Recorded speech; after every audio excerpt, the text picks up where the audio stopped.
With just 2 episodes left in season 1, we're chatting with Chris Sasser about building a parent network in your church.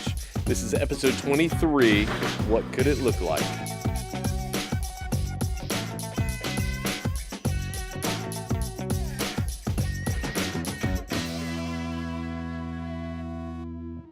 Okay, I'm ready. Well, hey, everybody.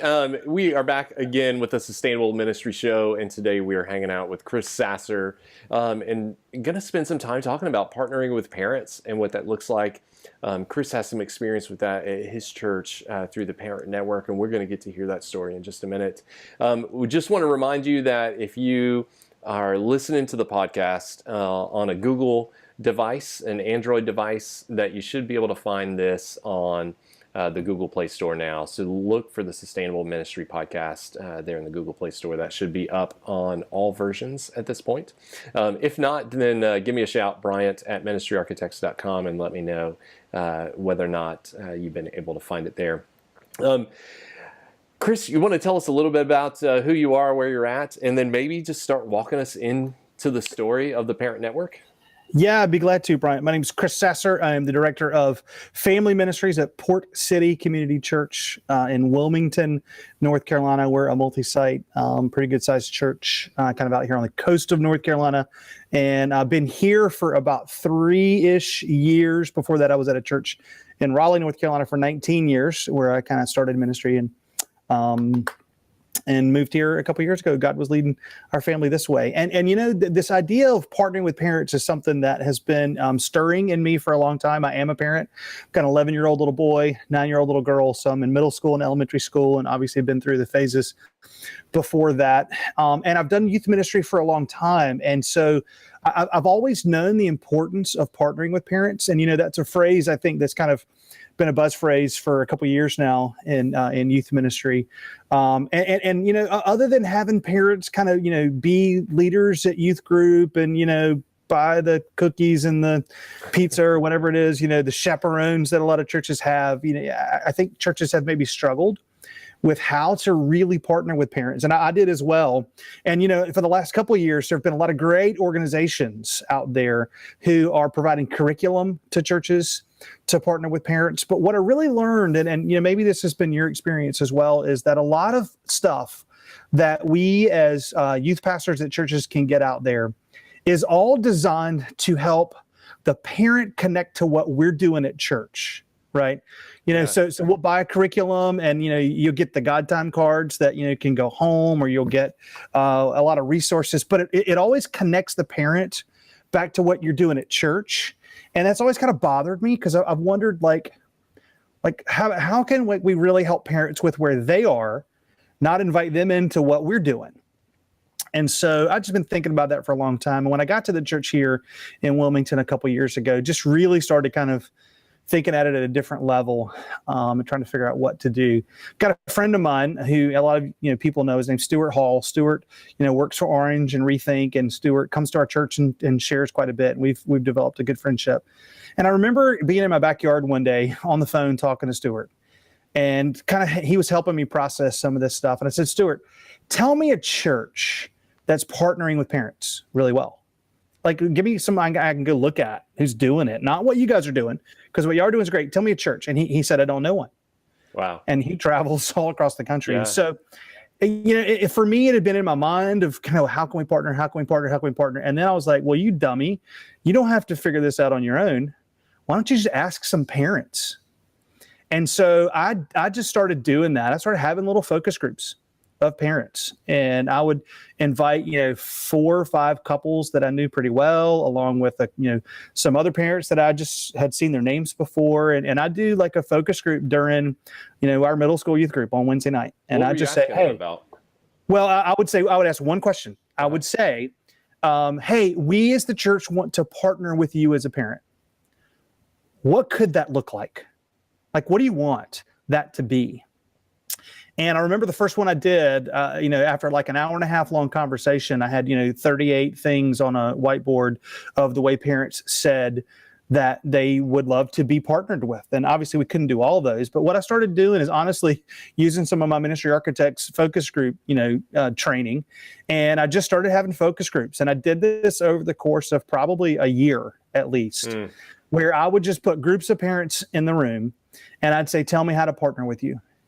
And one of the most interesting things for me was how little talking I did and how parents just enjoy being in the room together, right? I mean, they just wanted to know, hey, we're not crazy.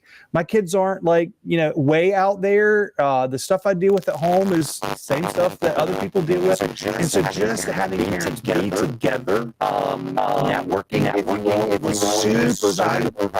And so I think I did probably 10 to 15 focus groups over the course of that year and just kept thinking and praying about what am I hearing?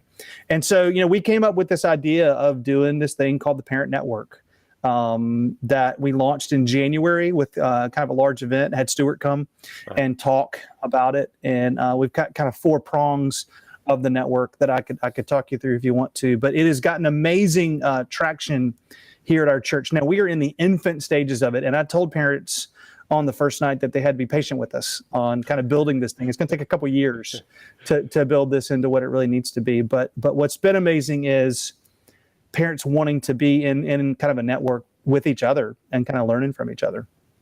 Yeah. What are those big things they ask for? Yeah, well, it's interesting. So, we basically have, the network has 4 prongs. To it. Now, the first prong is resources. I heard over and over again from parents that they're overwhelmed by the Google and the idea of, Christian parent resources. You Google that and a zillion things come up and you don't know what to look at. And so basically we said, you know what, you don't have to figure that out on your own. How about we'll look through that stuff for you? And so we've got one particular mom who's said, I'll own that.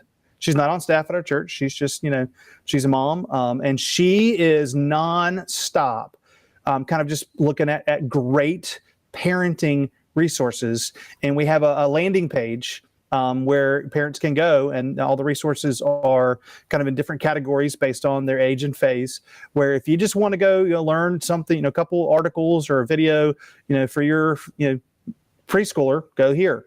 So resources was one of them. The second one was training events, like the one we did initially. Yeah. The one we did initially, I honestly, Brian, I thought it was going to be this little group that met in our kind of student ministry room. And we had about like 4 or 5 times the number of parents sign up to be a part, to show up at this event than I thought. And so we had to move it to our sanctuary, and it was just crazy.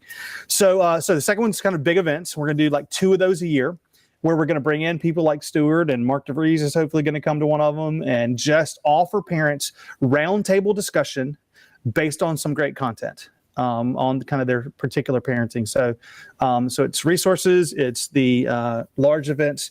The third one is something, and I'll tell a really quick story on this one, that is really funny to me. So in some ways, it's born out of sticky faith and the sticky faith research and the need for kids to have intergenerational situations, intergenerational worship and events at church. But when I was at my old church in Raleigh, our children's pastor, a friend of mine named Ashley, used to have these 4 events a year.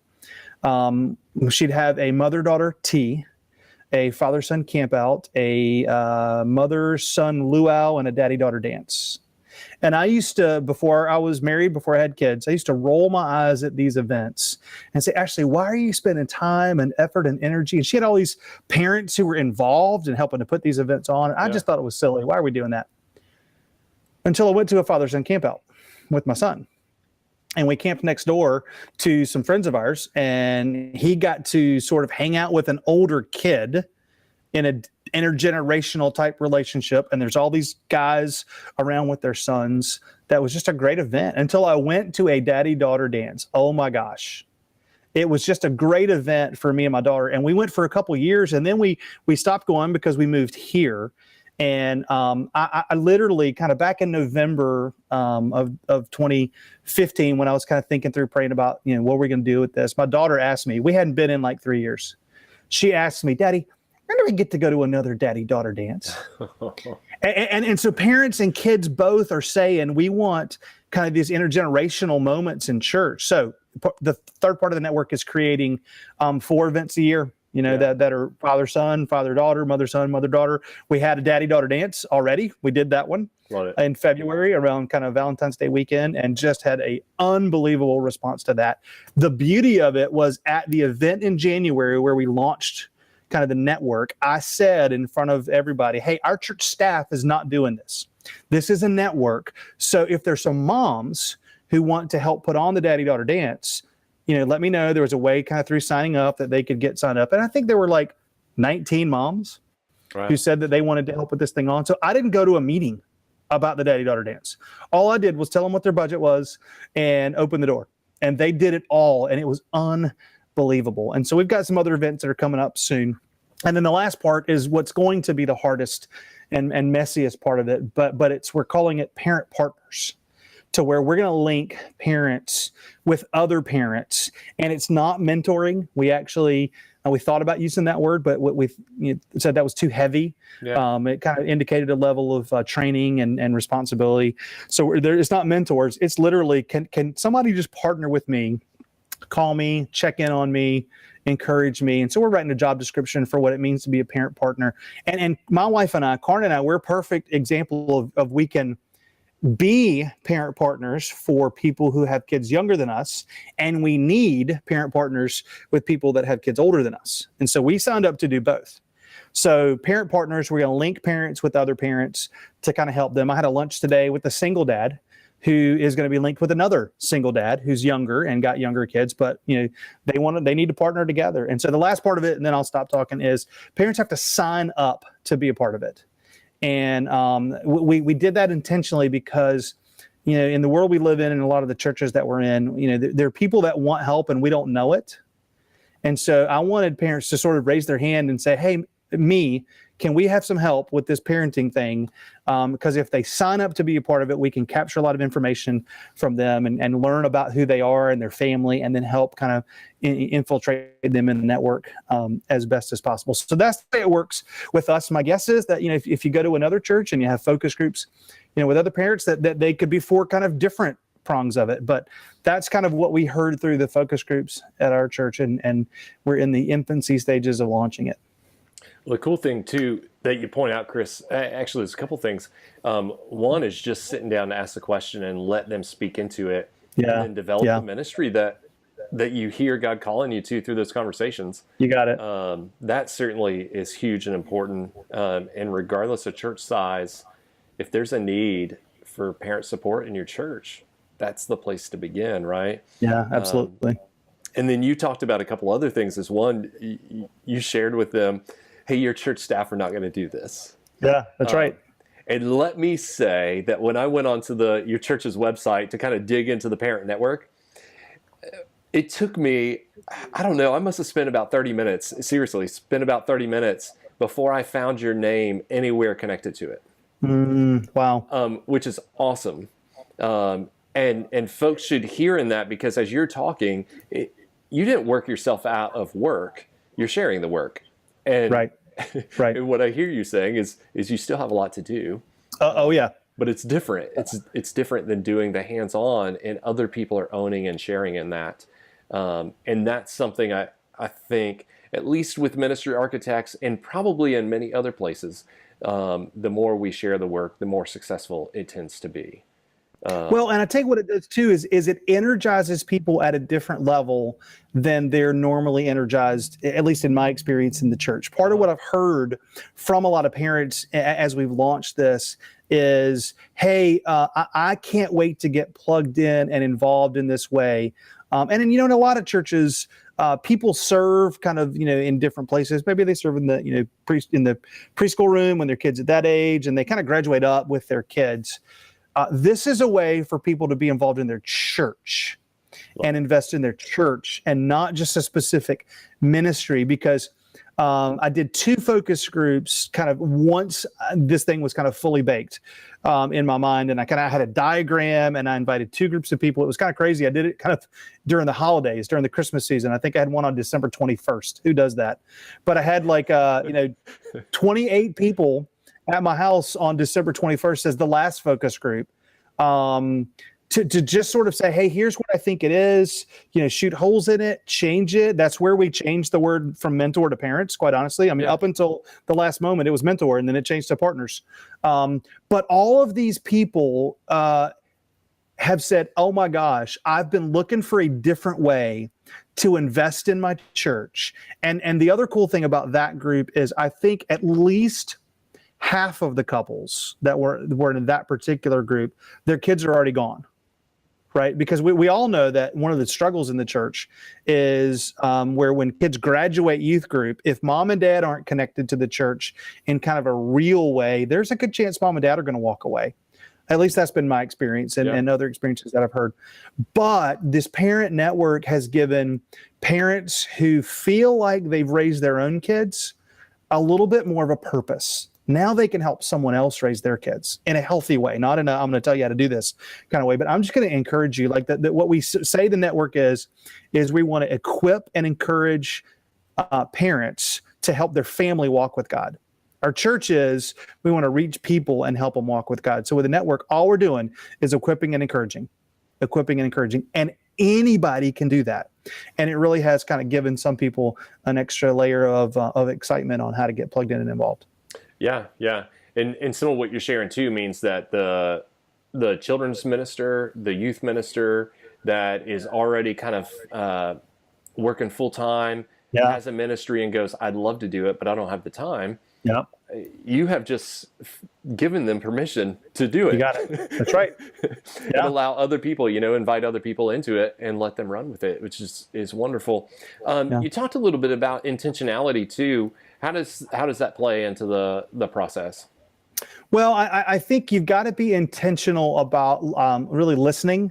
If you're going to try to do something like this at your church, you have to listen to what people are saying they want. There were, a couple of ideas of things that I had that I thought it was, that I thought were going to be part of the network, that once I listened to people, it wasn't that at all, right?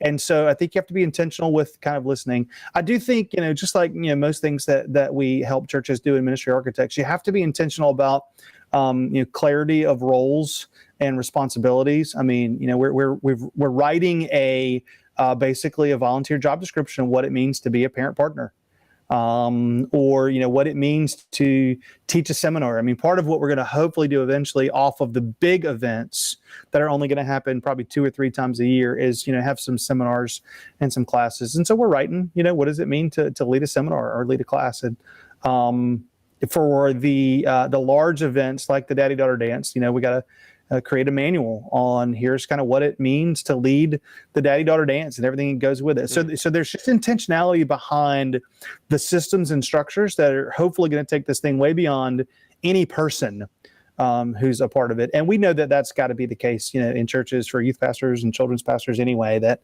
if we're not intentional about setting up other people to be successful, then we're never going to do it. And I'm not nearly as good at it as I sound like I am. I think it a lot, but I'm still a work in progress on trying to make it happen in a lot of different ways. Well, you're figuring it out. I'm trying. And you're figuring it out, what's unique about it in your setting, and then also highlighting the pieces that are important so that when that time comes, and you're no longer either on staff at that church or overseeing this area of ministry, that it continues just the same. And those are huge gifts. Here's another kind of part of just the intentional question, Brian, is I do think that parents want to be intentional with their kids. But I don't think we're good at it. I think we're good at reacting to what's going on with our kids. I know I am, and most parents that I watch, that's just sort of the world we live in, is we have to react to when he does that or she says that or he made that decision. I got to react and do something about it. Now, there are times when I've been intentional in my parenting, and when I have been, and when Karn and I together have been intentional, we see fruit from that. And so I think parents want to be intentional, but I think we need help doing it. And so that's one of, I think, the joys of really trying to partner with parents in a church is helping parents be intentional about what they're doing with their kids. And that's kind of a little bit of what we're trying to do, because that's what parents want. They just don't know how to do it. Yeah, I love it. I love it. The other thing that's interesting too, as you're talking, that's just kind of an aha for me, even in my own ministry, is that there's no other agenda to what you have created. Right. Right. And That's right. sometimes, especially in youth ministry, I think we talk about partnering with parents as a way to support the youth ministry. Yes. Which no longer is about partnering with parents, right? That's It's right. about attendance or it's about what we're upping our doing. numbers. That's right. Yeah. And I had to actually be like when we were first starting to talk about this with our children's and our youth ministry staff, I had to say, look, this is not going to be another vehicle to deliver information about our ministries. Yeah. There will never be, like when you sign up to be a part of the network, you're kind of going to get one email a month that just says, hey, here are the resources that we've uploaded recently. Here are some events that are coming on, but we're not publicizing, what's going on in the middle school lock-in. And we're not going to say, here's, when the summer camp deadline is. That has nothing to do with what's going on in the ministries and everything to do with really partnering with parents and helping parents live where they are. And so I had to be real specific with, don't see this as another way to get your stuff out there to the people, because that's not what we're going to do with this. And then nobody fought that back, but it takes a different kind of type of thinking, quite honestly. Yeah. At what point then should this start? Maybe that's a really kind of general question, but what age do we start partnering with parents? Oh, I think you start partnering with parents before kids are born. I went to speak at a local business recently. The guy goes to our church and he knows what we're doing with parents. And so he invited me to come over and just kind of share with his staff about parenting. And there was one girl in there who was pregnant. There were two other people in there who don't have kids yet. I'm not even sure they're married. But it was interesting. What that said to me is the pressure of parenting that is on people. And I remember kind of feeling that before we had kids of, we're going to get this little thing and take it home. And, there's no user's manual that goes with it. I don't know what's going on with this guy or this girl that I'm bringing home. So I think parents feel that pressure. But I also think that pressure kind of goes away once you feel like you kind of know how to do it in kind of your way. All that to say, I think it should start at as soon as kids are born. Some of the things that Karn and I have done intentionally with our kids, we started doing right when they were born. And on the other end of that, and we know this from a lot of the research that's been out over the last number of years, it doesn't end with high school graduation. That is not the finish line. Your parenting and being intentional with your parenting has got to go till your kids are in their mid to late 20s. Just with all we know about kind of how long it's taking kids to really grow into adulthood now. So I think it's got to start at the very beginning, and it's got to go a long, long time. Yeah, I think the launch age I've seen recently is 26. 26, yep. Right. So yep, right.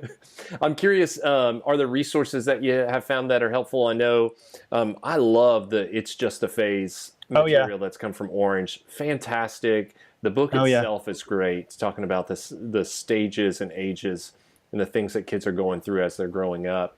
Are there other things that come before you that you like? I would say that kind of the two main ones that we have kind of focused on are It's Just a Phase. I mean, that's really been probably 90% of what we've used. And at the launch event that we did in January, and Stuart Hall came and spoke, we talked about parenting through the phases. And we talked about every single phase and all the different words that kind of go along with those phases. I know that those have been helpful for me as a parent, just kind of knowing a lot of that Just a Phase info. So that's the one. Sticky Faith, is a book that I think probably jump-started me thinking about this several years ago. So I would say those two. I mean, there's enough information in both of those to be able to really dig into what you want to do with parents and kind of helping parents. I would say those two are probably the biggest two that we've used. Awesome. Well, you're probably not the only one trying to figure this out. Somewhere, I hope not. I imagine somewhere there's another church, and maybe somebody's listening to the show who is thinking, "Yeah, I'm trying to do the same thing." How can they get in touch with you?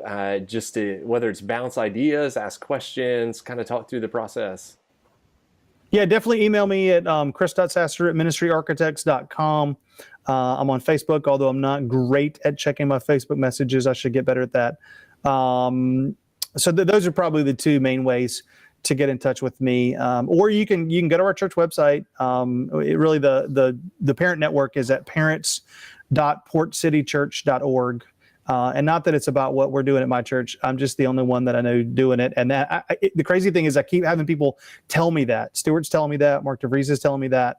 And I just want to be able to help parents. I think that's kind of the next phase for me in ministry. I've been doing ministry 24 years now. And so I think the next 24 are going to be really helping parents because I know how much we need it. So just email me. I would love to talk to you about it. And we're even, thinking about how we can sort of incorporate some of this into some ministry architect stuff because it's so ties into what, we do in helping churches kind of build sustainable children's and youth ministries because parents are so critical to that. And I know for about 15 years or so in my ministry, I missed that. I had parents involved, parents were around the ministry.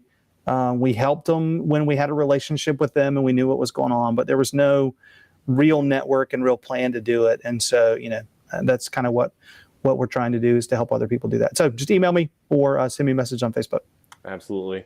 And folks that are listening, check out what Chris is doing at the church. When you do pull up the website, I would encourage you to go there. Don't feel overwhelmed by the pictures. Yeah. There's a picture of like 50 tables all surrounded with folks. If you're at a church and you have one table surrounded with parents, yes, I agree. Is awesome. And we need to get people around the table and do what we can to support them. So reach out to Chris. Don't feel overwhelmed by the numbers. The process is the same. Yes. Right? Sit down with the group. Absolutely. Ask what's necessary. Ask how you can support and partner with folks, and then move from there. The goal is not to do this with 5,000 parents necessarily, but to do it well with even just 5. You'll do it better with 5 and fewer than we're able to do it with the numbers that we're having to deal with, quite honestly. I wish that they would have been that little group that would have showed up that first night. It would have made it a lot easier than what we're going through. But I couldn't agree with you more, Brian, it doesn't matter how many parents. It's just if we can help some, if we can help the ones that are saying I need help, that's really the biggest thing. I think there are a lot of parents out there who need help and don't know it. I see a lot of those at Little League games and out in public, but the ones who say I want help, no matter if it's one table of folks at your church or a bunch of people, that's kind of the goal is for us to really partner with parents and help them grow their kids into disciples of Christ. That's what we're trying to do. Yeah, and there are a lot of churches trying to figure it out. They know it's an important part of their ministry and trying to work that into it and. Don't have all the answers, but I think together we can figure it out, right? Like I would agree. Together. Totally agree. So email Chris. If for whatever reason you can't get in touch with him, email me, Bryant@ministryarchitects.com, and I will forward that to Chris and get you connected. While you're online, don't forget to like Ministry Architects on Facebook. Subscribe to this podcast either through iTunes or through YouTube. You can listen on Stitcher Radio as well, and of course the Google Play Store, like I mentioned earlier. And then we would love it if you just share it with a friend. That would be awesome. Chris, thanks for all your input, your thoughts, your ideas, the questions that you're asking. I know we benefit from hearing your story, so I'm grateful. Thanks, Brian. Appreciate it.